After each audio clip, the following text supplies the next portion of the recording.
Welcome to the Rialto Marketing Podcast. Today's episode is a revenue acceleration series interview where we talk to seven-figure B2B professional service firm owners that are actively trying to grow their business and get to the next level. We talk about the good, bad, and the ugly so that you can learn from their experience.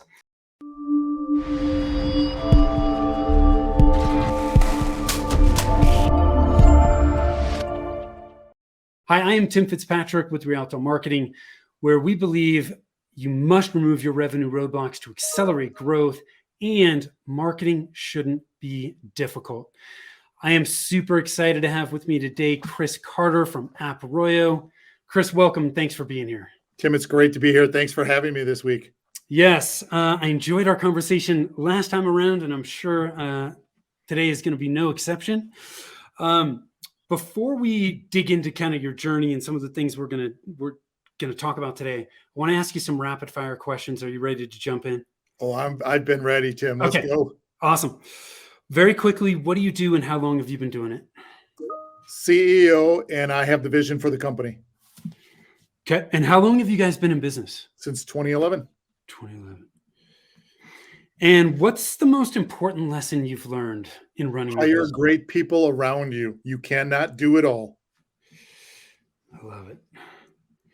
Yeah, unfortunately we're not great at everything, are we? No, I am not. No, I am not. None of us are. Well, and I know since you've been running your business long enough, there have been ups, there have been downs. When you hit those tough times, do you have a mantra or a motivational saying that you share with yourself, your team, to kind of help push through those times? I do. It's the speech that Rocky gave his son outside of the restaurant. And I think it's Rocky 4 or Rocky 5, where the world is not rainbows and sunshine. It's going to beat you to your knees. But if you're strong enough to get back up that next time, keep moving forward, keep punching forward, keep going forward to be successful. And I actually have the sign up on my wall here in my office. And when things go awry or something's I look to that and I just think, keep moving forward. Yeah. It's just one of my mentors said to me one time, and I can't remember where he heard it, but he was like, just focus on the next measurable step. Yes. Right. And I always found that to be something just to help push through. Cause it's like, sometimes we don't know what 5 or 10 steps ahead looks like, but we sure as heck know what the next measurable step is. Yes. And once you take that first step, it's so much easier to take the next one and the one after that. And the next. Oh, absolutely, Tim. Absolutely. So at App Arroyo, you guys specialize in end-to-end support for SAP systems, which is, you're pretty niched. Yeah. How do you think this focus and specialty has helped you grow? That's a great question that nobody's asked me before but it's internal to me. I know that, but I can't be everything to everybody. I can't be a PeopleSoft, an Oracle, a SQL. I can't be all these other pieces. So we took SAP from selling the licenses to putting it on an infrastructure as a CSP to implementing the software to managing the software. That piece we do exceptional. Our team, I have great people. I'm very, very, very blessed on that. Why step out of something that we are so darn good at and all of a sudden then try to become a PeopleSoft or try to be a functional or a web developer? We wouldn't be able to do that until we hired and trained and did everything. That would take us another 12 years to be able to do that. We do what we do exceptionally, and we stay focused on that. And that's what customers appreciate from us. Yeah. Yeah. So it does help you close business that you might have a more difficult time closing. Oh, yes. Because if we go up against one of the big boys, the top fives, or somebody offshore, they literally have a website that you have to crawl through or some type of pamphlet that's got 50 pages of different things that they work on. Yeah. We do SAP excellently. We provide the services, the licenses, the hosting, the cloud, and we work with our partners. They know exactly what we do. We don't step on their toes. We work with our customers. They know exactly what we do, so we can provide the support and activities just for them. Yeah. Works out well for everybody. Well, and do you also find that even within the SAP environment, I mean, not everybody that uses SAP is a great fit for you either, are they? Um, if they want us to do functional consultative work, no, we are not their organization. If they want Yeah. us to focus on the technical, from licenses to hosting as a Mhm. CSP for Microsoft and also a provider for Amazon, then the implementation of the technical and the management or running of that system, we do all that excellently. Yeah. I'm not going to bring in FICO consultants or SD consultants to implement the functionality of that system from a business standpoint. I'm definitely not going to train you on it. We don't hire trainers. We hire help desk and support to be able to maintain an organization to be up 24/7. And do the companies you work with, do they tend to fall in a certain size range? We're really good in the mid market, but we have customers that are multi-billion dollars up here. And we have Yeah. companies that are, I've got a client that's $20 million in revenue. But Yeah. really, the mid market, if you say about $1.5 billion and below, that tends to Got be it. our sweet spot. Greg Petraeus of SAP calls them the mid market mavericks. Yeah. That mid market, we're excellent in. But it's so mid-market SAP, you know exactly what lane you live in. Yeah. It gives you focus Yes. and you can close. Your message just resonates more with people when you're in that space. It really does, and that's a great point. It resonates with them because if we were to go, and again, we do have some multi-billion-dollar firms that we work with. When we talk to them, we have to talk to them rather than talking with them, because Mhm. the mid-market folks, there are people. We're in that multi-million-dollar organization in that structure. If we're Yeah. going upwards, I've never run a billion-dollar company before. I'm now talking to them rather than with them. Yeah. Got it. So let's talk about marketing a little bit. When it comes to marketing, what's your single biggest problem or challenge that you're dealing with? Oh, geez, being consistent with it, getting it out there to those organizations. We know the 486,000 companies that are out there in the SAP ecosystem. So getting the consistent message of who we are, what we do, why we do it, and how we help them Yeah. is really the tough part. It's you are not on an island by yourself here. There's plenty of companies that struggle with that consistency, and I think part of it too. What I found with consistency is one, having a plan where you know where your priorities are certainly helps. But I think too, because there's so many different marketing channels today, it is very easy to just get overwhelmed. There's information overload. It's like, where do we need to be? Right. Um, and having this feeling of we need to be all these places.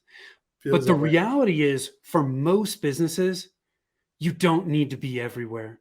You need to find those 2, 3 channels that make the most sense for you and go deep, right? So go narrow, go deep rather than wide and shallow. And what I found is when people do that, it becomes much easier to be consistent, because you can eliminate the distraction. It's like, Great.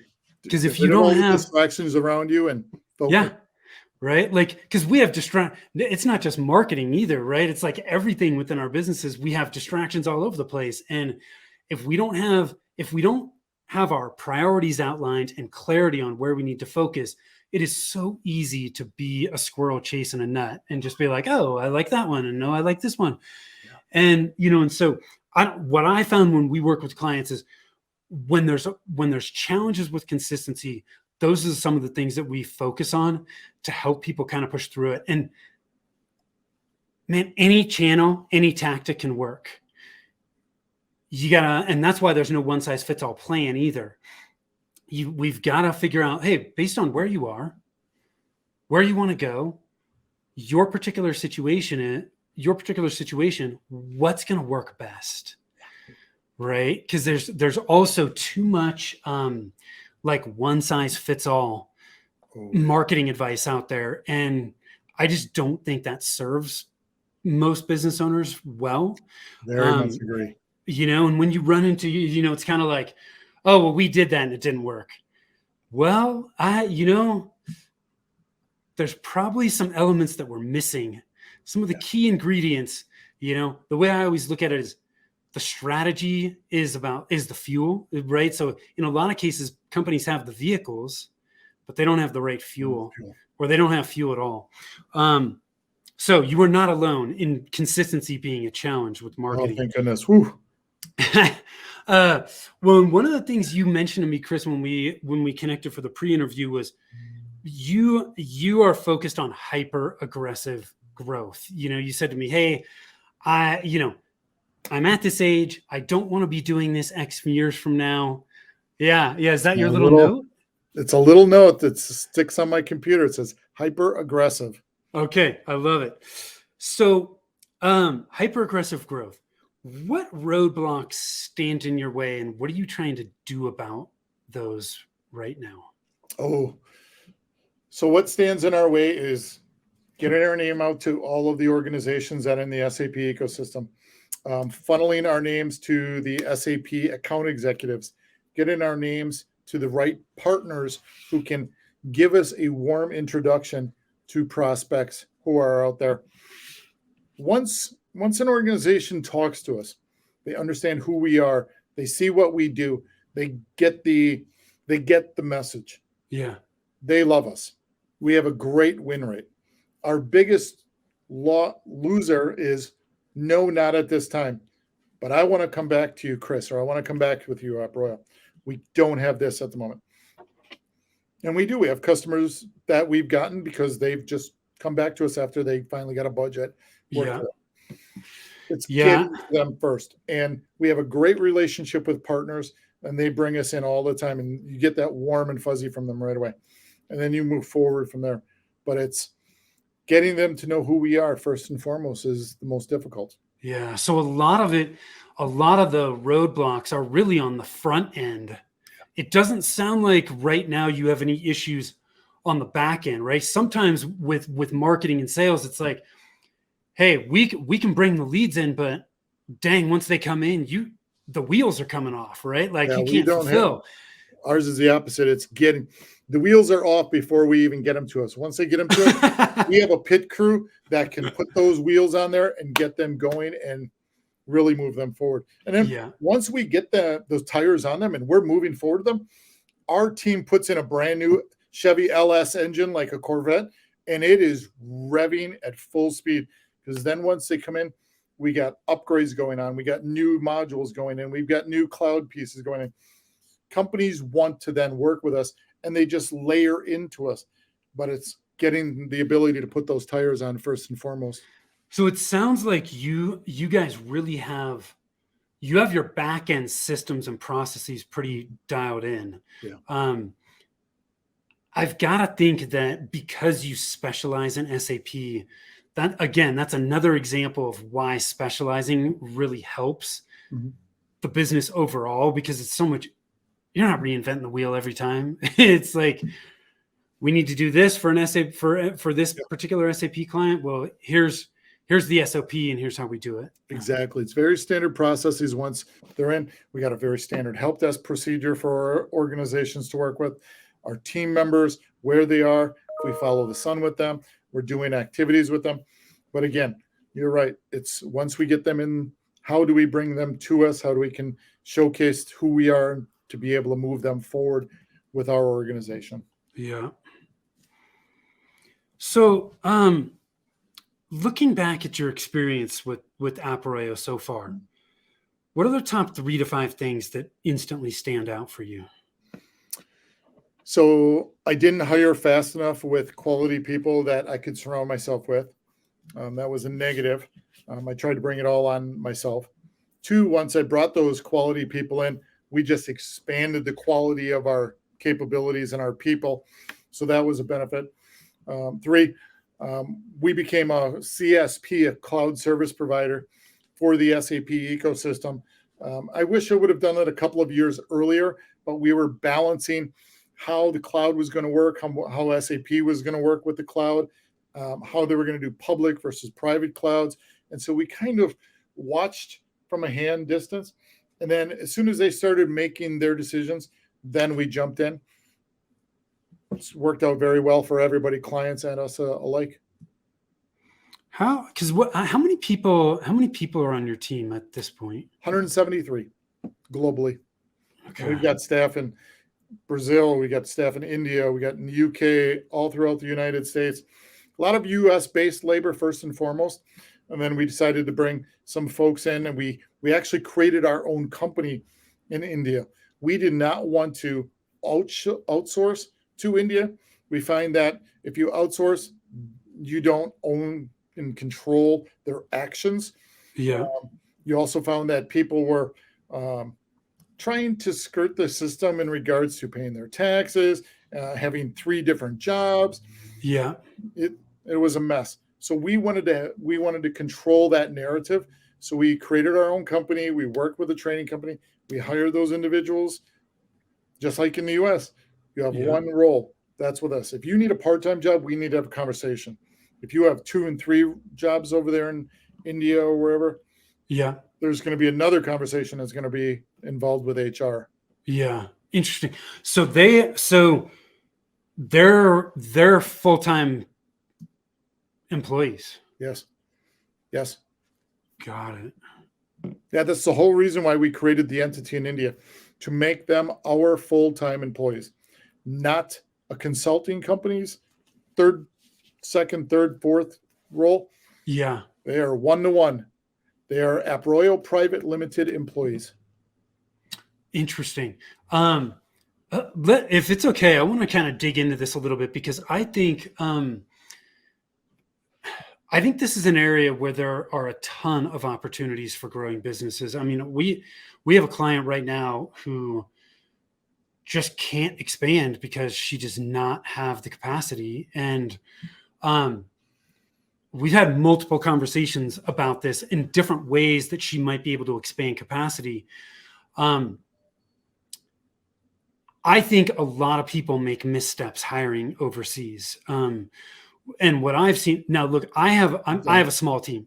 I do not have employees. They are all freelancers that work for me. But early on, one of the pieces of advice that I was given was, look, you have to hire and pay these people full time, because who the hell wants a part-time job and then figure out how the hell they're going to find the other job? And so, whether that's relevant or not, it made sense to me. And so I always hired full-time. The other thing that somebody said to me was like, look, treat these people like they're employees. Like shouldn't say most. I have heard horror stories about business owners treating outsourced freelancers like dirt, right? Like, oh, I can just test this out, and if it doesn't work, then it's fine. Like they're just disposable. And it's like, look, this is their livelihood here. Like, for crying out loud. I think those 2 things are really big mistakes that people make. I also think that they don't have the systems or processes in place to effectively manage people remotely. Those are just some of the top things that come to my mind. What's coming to your mind based on your experience? Because it sounds like you guys didn't start by having your own company in India. No, we actually had the third-party companies. Okay. And just like, unfortunately, I didn't have somebody tell me to treat them as full-time employees and hire them as full-time employees. We would hire them from an as-needed basis. And the problem that we had is we always had these third-party companies that we would work with. And what we came to find out is these third-party companies would just find a resume, bring it to us, barely vetted them out. We would then go through a process, and they would be garbage or they would be okay. And we were never getting great. Yeah. And so those companies, we just got rid of them all. And then we found out that one of the companies that we were dealing with literally would hire them for us and hire them for maybe a second company, a third company.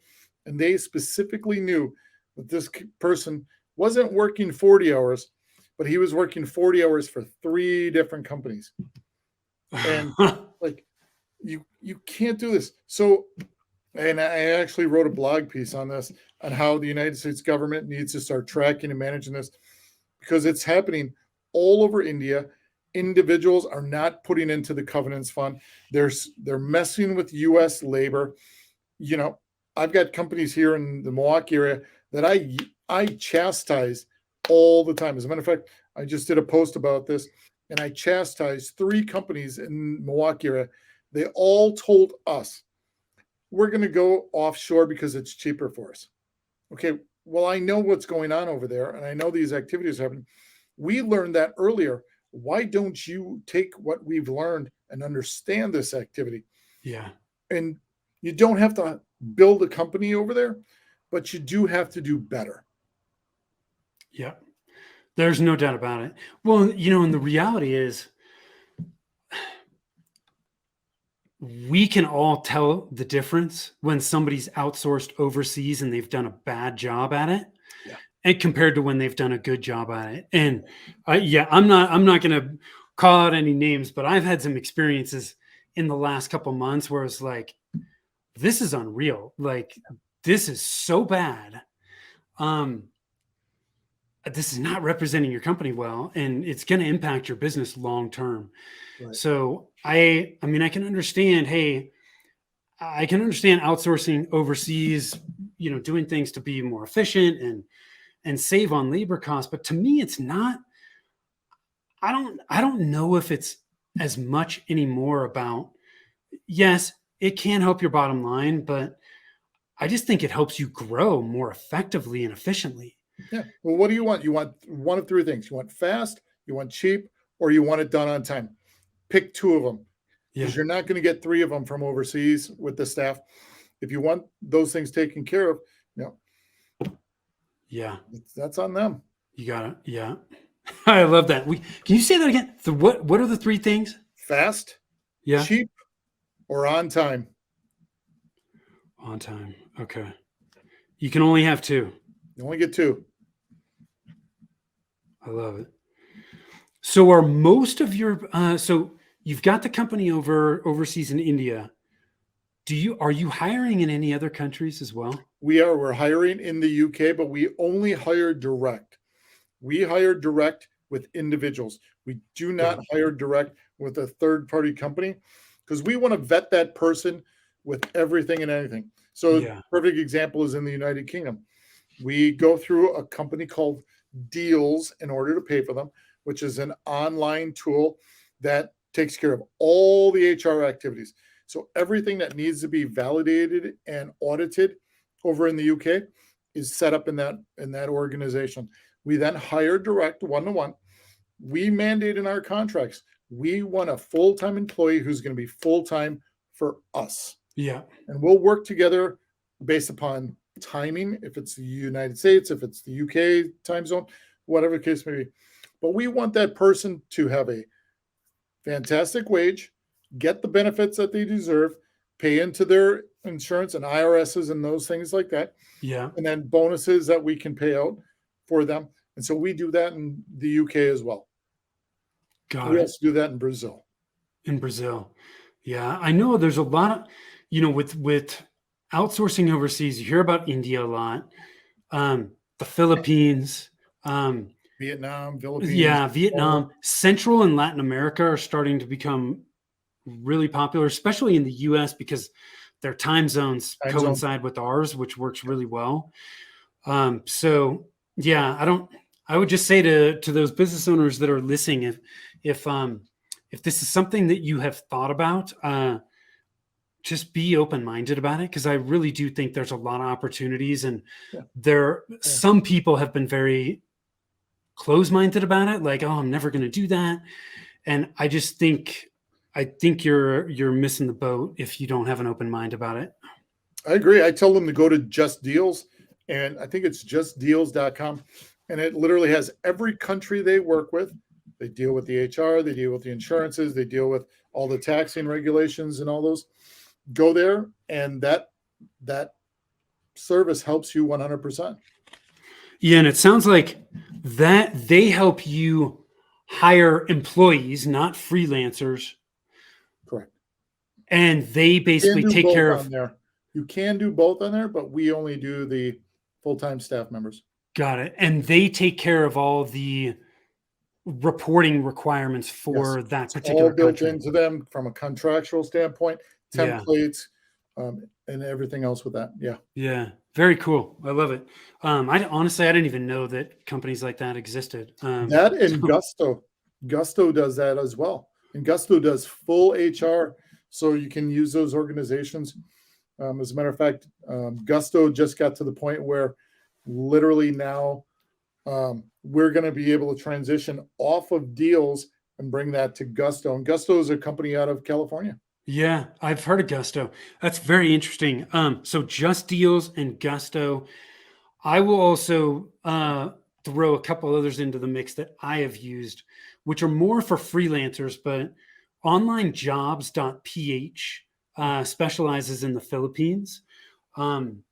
The other one that I've used is jobrack.eu, which specializes in Eastern Europe. There are some highly qualified people in Eastern Europe. Really good people. So yeah, there's really good people all over, but the Philippines and Eastern Europe are two places that I have some experience with. So Awesome. Definitely speak to that. So this has been a great conversation, Chris. I've really enjoyed this. I want to ask you a couple other questions just to kind of round things out here. First thing is, what do you believe has been the biggest driver of your growth? Biggest driver of our growth right now is the largest upgrade cycle in SAP history. They're going from ECC to S4. The only one that was bigger was in the beginning of 1999, 98, 98, 99, when they went from R2 to R3. And this is bigger because now you've got cloud services involved. There's more customers out there, and SAP has come down in their levels of companies that they're able to support. So I think it's literally double what it was back in that day.